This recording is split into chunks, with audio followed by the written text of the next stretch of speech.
الله وملائكته يصلون على النبي يا أيها الذين آمنوا صلوا عليه وسلموا تسليما اللهم صل على سيدنا محمد اللهم صل وسلم على سيدنا ومولانا محمد وعلى آله الكرام من بين بمنهم بمنهكم وبارك وسلم وسلم الصلاة والسلام عليك يا رسول الله وعلى آلك وصحبك يا حبيب الله. میں نے آپ کو دن کو ایک بات بتائی تھی کہ آپ اللہ تبارک و تعالیٰ کے مہمان ہیں، آپ خدا کے پڑوسی ہیں، آپ اس کی چوکھٹ پہ بیٹھے ہوئے ہیں، اس کے دروازے پہ بیٹھے ہوئے ہیں، اور یہ اس کا احسان ہے، اس کا کرم ہے کہ اس نے ہمیں اپنی دہلیز پہ بیٹھنے کی اجازت دی ہوئی ہے. اور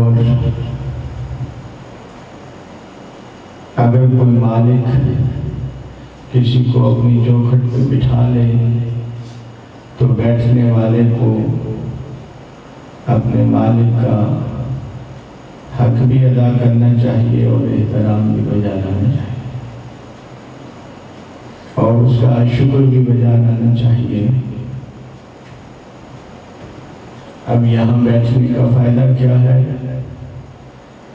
کہ ہر لمحے ہر پل جو اللہ تبارک و تعالیٰ کی رحمتوں کی برسات ہے اس سے آپ کی جھولیاں بھری جا رہی ہیں. جو خدا کا فضل برس رہا ہے اس سے آپ کے دامن بھرے جا رہے ہیں. جو انوار اور تجلیات نازل ہو رہی ہیں آپ کا ان سے غسل باطن ہو رہا ہے. اور ایک بات میں آپ کو بتاؤں گا، وہ یہ ہے کہ کیفیات اپنے اوپر خود طاری کرنا ہوتی ہے. اگر کوئی کہے نا کہ مجھ پہ یہ کیفیت نہیں آئی یا مجھے اب تک کوئی محسوس نہیں ہوا، کیفیات اپنے اوپر خود طاری کرنی پڑتی ہے. اور رسول اللہ صلی اللہ علیہ وسلم نے یہ خود فرما دیا. آپ صلی اللہ علیہ وسلم نے کیا فرمایا؟ آپ نے فرمایا کہ جب تم اللہ تبارک و تعالیٰ سے مانگا کرو، اللہ سے سوال کیا کرو اور اللہ کی جناب میں حاضری دیا کرو تو فرمایا کہ گڑ گڑاتے ہوئے حاضری دیا کرو، آنسو بہاتے ہوئے حاضری دیا کرو، اور اگر یہ بھی نہ ہو سکے تو کم از کم رونے والی صورت ہی بنا لیا کرو، رونی صورت بنا لیا کرو. تو یہ آپ نے اپنے اوپر یہ کیفیت تو خود طاری کرنی ہے کہ ایک رونی صورت تو بنائے نا. اگر رونا نہیں آ رہا تو رونے والی صورت بنا لینا. رونے والی صورت بنائیں گے تو وہ بھی فضل فرما دے گا. جب آپ رونے والی صورت بنائیں گے وہ رونے والی آنکھیں عطا فرما دے گا، وہ خشیت قلبی عطا فرما دے گا. اور آپ اگر مذاق میں ہیں، آپ ہنسی میں ہیں، آپ ٹھٹھوں میں ہیں تو پھر کیفیات کیسے بڑھیں گے، پھر خضوع کیسے آئے گا، پھر رونگٹے کیسے کھڑے ہوں گے، پھر گداز کیسے ہوں گے. ایک کیفیت آپ کو خود بنانا ہوگی اور جب آپ خود بنائیں گے اس میں اثر خدا ڈال دیتا ہے.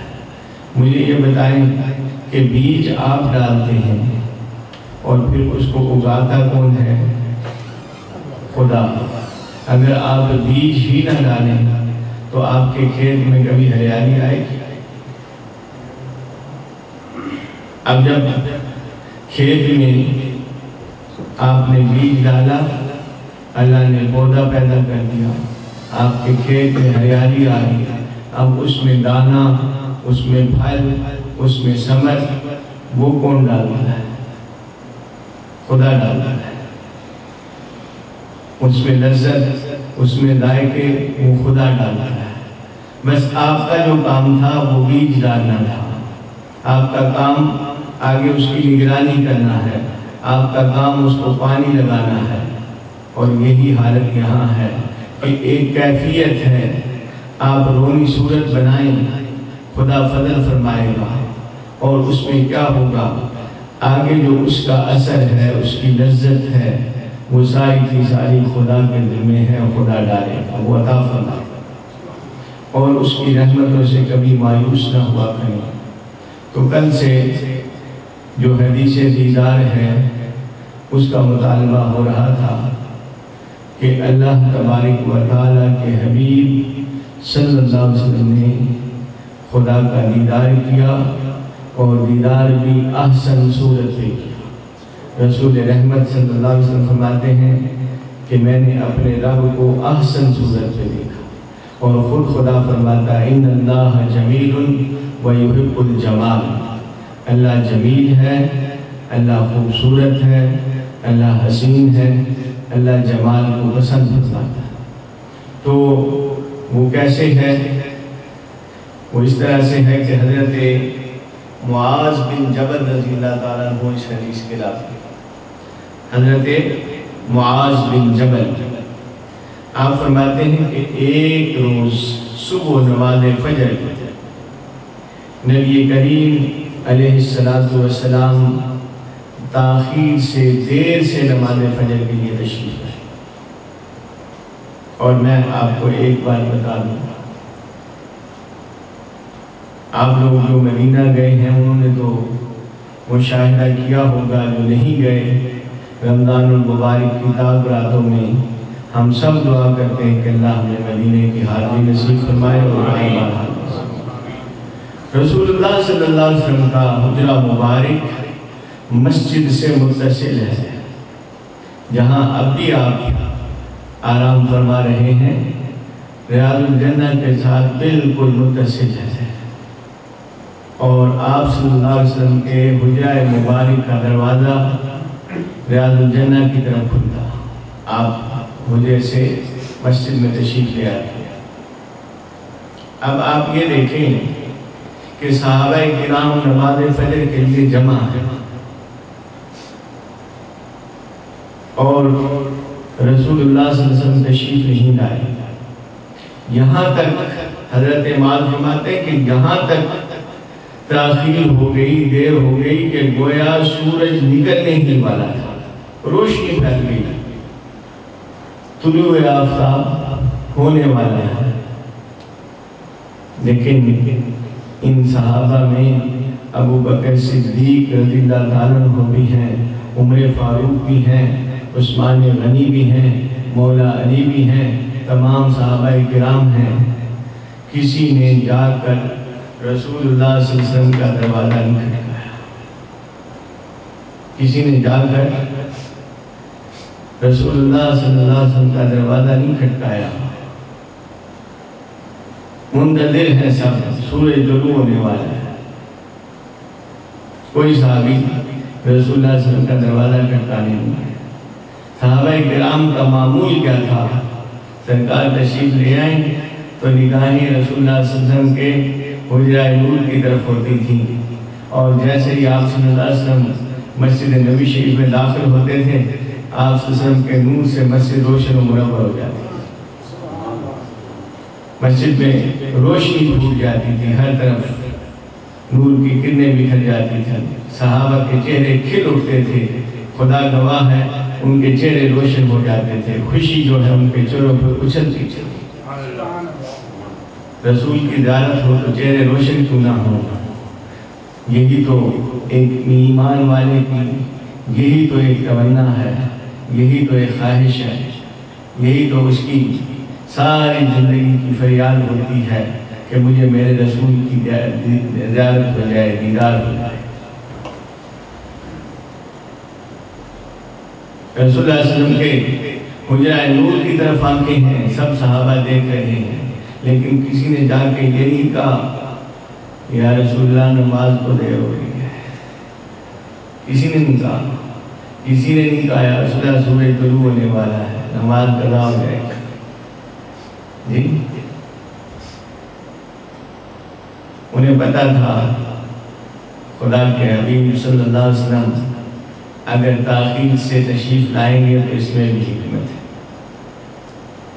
اور صحابی کبھی آ کے رسول کا دروازہ نہیں کھٹکاتا تھا۔ قرآن میں اللہ نے آیت بھی نازل ہے کہ میرے رسول کو آوازیں دے کے نہ بلاؤ، انتظار کرو، میرے رسول کی تشریف آوری تک بیٹھے رہو، انتظار کرتے رہو، در رسول پہ بیٹھے رہو، نہ آواز دینا نہ دروازہ کھٹکانا۔ جی صرف ایک آپ کا معاملہ نہیں، وہ دربار مصطفیٰ ہے، وہاں بہت سے معاملات ہیں۔ یہ ان کو ضرور پتا ہوتا ہے کہ کون آیا بیٹھا ہے دروازے پہ، یہ رسول کو ضرور پتا ہے کہ دروازے پہ کون آیا ہے، لیکن امور رسول کے پاس بہت ہیں، معاملات بہت ہیں، اس لیے حکم ہے انتظار کرو، انتظار کرو۔ تم جب رسول کے در پہ جا کے بیٹھ گئے ہو تو یہی بہت بڑی سعادت ہے۔ جتنی دیر بیٹھے رہو گے ملائکہ کے جرمت میں بیٹھے رہو گے، جتنی دیر بیٹھو گے ملائکہ کی درود خوانی میں بیٹھو گے، اس لیے کہ در رسول پر ملائکہ آ کے درود خوانی کر رہے ہیں۔ بیٹھے رہو، خاموشی سے بیٹھے رہو، انتظار کرو، وہاں جلدی نہ کرو۔ صحابہ کرام بیٹھے ہوئے ہیں، انتظار کر رہے ہیں۔ اب آپ صلی اللہ علیہ وسلم تشریف لائے اور آ کر آپ صلی اللہ علیہ وسلم نے نماز فجر پڑھائی، چھوٹی صورتوں سے پڑھائی، اور سلام دینے کے بعد فرمایا تمام اصحاب یہیں پہ بیٹھے رہیں اور میں تاخیر سے آنے کی وجہ بتا رہا ہوں کہ دیر سے کیوں آیا۔ طریقہ کیا ہے کہ خود سوال نہ کریں، خود سوال نہ کریں، رسول تمہارے دلوں کی دنیا کو جانتا ہے، رسول تمہیں خود بتائے گا، انتظار کرو، بس لب کشائی نہ کرو، لب سیکھے بیٹھے رہو، رسول اللہ صلی اللہ علیہ وسلم خود سے بتا دیں گے۔ ابھی کسی نے سوال نہیں کیا تھا، کسی نے نہیں پوچھا تھا، آپ صلی اللہ علیہ وسلم نے قبل اس کے کوئی سوال کرتا فرمایا سب بیٹھ جاؤ، میں تمہیں بتاتا ہوں دیر سے آنے کی وجہ۔ اب آپ صلی اللہ علیہ وسلم نے کیا فرمایا؟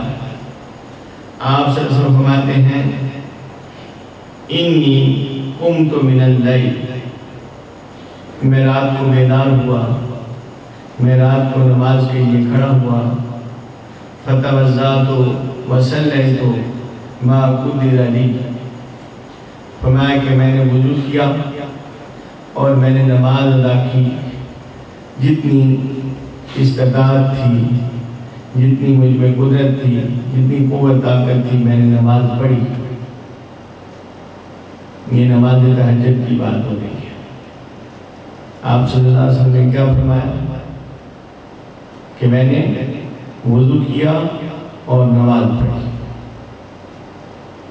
نماز پڑھنے کے بعد آپ فرماتے ہیں فَنَسَأْتُ فِي صَلَاتِي، نماز کے اندر مجھے اونگ آ گئی، نماز کے اندر اونگ آ گئی۔